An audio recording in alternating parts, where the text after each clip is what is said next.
जहां एक तरफ पेलोसी ने ताइवान की यात्रा की और अब चिढ़ाने वाला काम कर रहा है अमेरिका, फिर से उतार दिए हैं लोगों को। क्या चल रहा है अमेरिका और ताइवान के बीच? पर इन सब के बीच में ताइवान ने भारत को थैंक यू क्यों बोला है और कैसे ये थैंक यू बवाल करवा सकता है। वहीं दूसरी तरफ यहाँ बात चल रही थी रूसी बॉम्बर खरीदने की, पर ALBM ने तहलका मचा दिया है। जानेंगे क्या है मामला, ये जानते हैं इन खबरों को विस्तार से। एक बड़ी पुरानी कहावत है, लगावेली चाची बुझावेली चाची, और ये चाची इस वक्त है अमेरिका। पेलोसी की यात्रा हुई, ताइवान को घेर लिया चीन ने। बिल्कुल युद्धाभ्यास इस तरीके से करने लगा कि ताइवान पे अब हमला होगा कि तब हमला होगा। एक तरफ से मिसाइलें दागी, दूसरी तरफ से तीसरी तरफ, मतलब पूरा अपना पावर दिखला दिया चीन ने ताइवान को। पर उस समय बाइडेन ने ये बयान दिया था, इससे ज्यादा कुछ नहीं होगा, कोई हमला वमला नहीं होगा।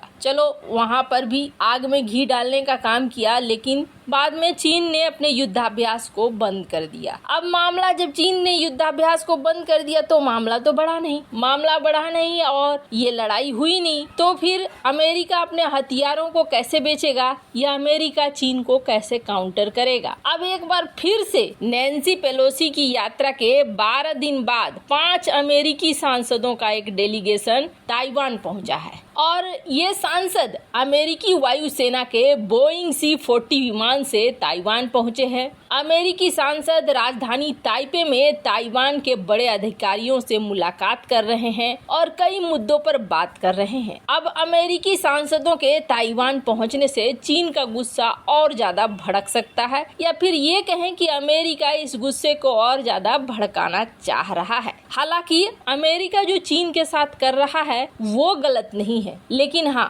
ताइवान के साथ अमेरिका को युद्ध के समय भी खड़ा रहना होगा। ऐसा नहीं कि युद्ध के समय छोड़कर भाग जाए। अब अमेरिकी नेताओं का ताइवान पहुंचने से चीन तो भड़केगा ही भड़केगा। चीनी युद्धपोत और पनडुब्बियां इस समय ताइवान के चारों तरफ गश्त लगा रही है। आज भी आए दिन चीनी लड़ाकू विमान ताइवान की वायु सीमा में घुसपैठ कर रहे हैं। ऐसे में ये अंदाजा लगाया जा रहा है कि एक छोटी कार्रवाई यहाँ पर चीन जरूर करेगा। हो सकता है दक्षिण चीन सागर में ताइवान के कब्जे वाले किसी द्वीप पर हमला कर सकता है, या फिर प्रतिबंध का खेल भी खेल सकता है। अमेरिकी प्रतिनिधियों का ये दल, अमेरिकी सांसदों का ये दल पहुंचा है, जो यहाँ पर अब आगे युद्ध को भड़काने वाली स्थिति में पहुंचा रहा है। खैर, इन सब के बीच में ताइवान ने कई देशों को धन्यवाद दिया है और उन देशों में एक देश भारत भी है। चीन से जारी तनाव के बीच ताइवान ने भारत समेत समान विचारधारा वाले देशों को धन्यवाद दिया है। ताइवानी विदेश मंत्रालय ने कहा है कि वह दोस्त देशों के साथ घनिष्ठ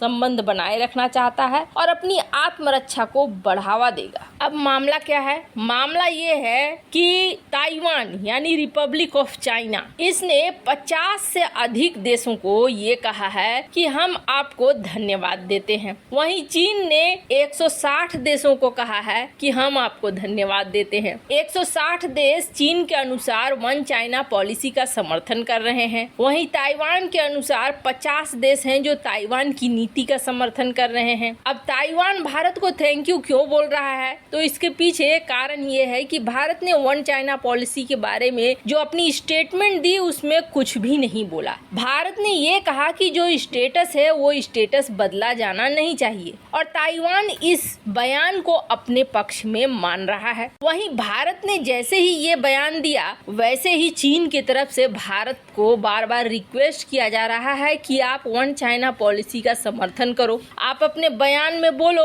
कि आप वन चाइना पॉलिसी का समर्थन करते हो, पर भारत ने ऐसा कुछ भी नहीं किया और भारत ने कहा कि हमें बार बार बोलने की जरूरत नहीं है, हम बार बार इस बात को नहीं बोलेंगे। अब ताइवान इसे मानता है कि सपोर्ट ताइवान का लिया गया है और चीन मानता है कि चीन का विरोध हो गया क्योंकि खुलकर भारत ने नहीं कहा। पर स्थिति ऐसी है कि इसी तरह के बयान की जरूरत है। खैर, अब ताइवान के थैंक यू बोलने के बाद चीन चीन की तरफ से क्या रिएक्शन आता है ये देखने वाली बात होगी। पर चीन के वन चाइना पॉलिसी का समर्थन भारत वैसे भी नहीं कर सकता है। आजकल चीन जो हरकतें कर रहा है उन हरकतों को देखकर बिल्कुल भी नहीं लगता है कि वन चाइना पॉलिसी का समर्थन करना चाहिए। जहां एक तरफ ये सब कुछ हो रहा है तो वहीं इस वक्त पूरा बवाल मचा हुआ है कि भारत Tu-160 जो कि रूस का बहुत ही घातक बॉम्बर है, उस घातक बॉम्बर को खरीदने वाला है। रूस का ये घातक बॉम्बर बहुत ज्यादा प्रचलित है और इसी के आधार पर B-1 लैंसर को माना जाता है कि ये और Tu-160 ये बिल्कुल एक जैसे हैं। हालांकि इस वक्त भारतीय वायुसेना ने इसकी पुष्टि नहीं की है और कहा है कि इस तरह की अगर बात चल रही है तो वो बहुत इनिशियल लेवल में होगी या फिर सरकारी लेवल पे होगी। जैसे ही हमें आधिकारिक सूचना मिलती है हम आपको बताएंगे कि हम Tu-160 ले रहे हैं या नहीं ले रहे हैं।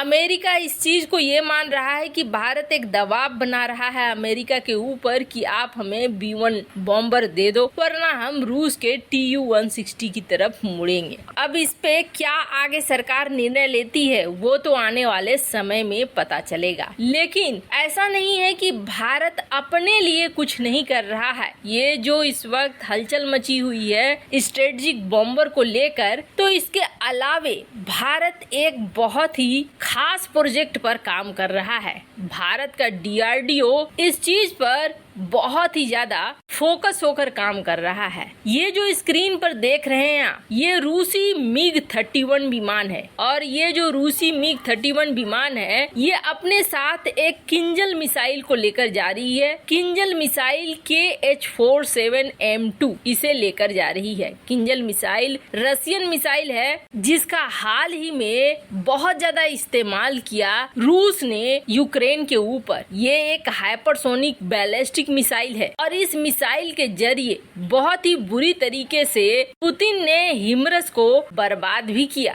यूक्रेन युद्ध में अगर कहा जाए तो किंजल मिसाइलों का इस्तेमाल बहुत किया रूस ने। इन मिसाइलों से यहाँ तक कि अमेरिका भी डरता है। अमेरिका ने खास गुप्त सैटेलाइट छोड़े हैं ताकि इस तरह के अगर कोई भी किंजल मिसाइलें अमेरिका की तरफ बढ़ती हैं तो अमेरिका इसे रोक सके। अब बड़ी खुशखबरी ये है कि DRDO ने 2 इस तरीके के मिसाइल पर काम करना शुरू कर दिया है। एक की रेंज है 500 से 700 किलोमीटर और दूसरे की रेंज है 15,000 किलोमीटर और ये कन्वेंशनल और न्यूक्लियर वॉरहेड दोनों को ले जाने में सक्षम है। लेकिन आप सोचेंगे भारत तो इतनी ज्यादा मिसाइलों को बना ही रहा है तो फिर ये कौन सी नई बात हो गई। तो जिस तरीके से किंजल मिसाइल है ये उसी के अंदाज में है। ये एक तो गाइडेड मिसाइल है, ऊपर से ये दुश्मन के क्षेत्र में काफी अंदर जाकर वार कर सकती है और सबसे बड़ी बात यह है कि भारत के पास मिग और सुखोई विमानों की एक बड़ी संख्या है जिन विमानों में इसका इस्तेमाल किया जा सकता है। वैसे आपको क्या लगता है ताइवान का थैंक यू क्या भारत को एक नए पचड़े में फंसा सकता है? कमेंट कर अपनी राय जरूर बताएं। जल्द मिलते हैं अगले वीडियो में नई खबर के साथ।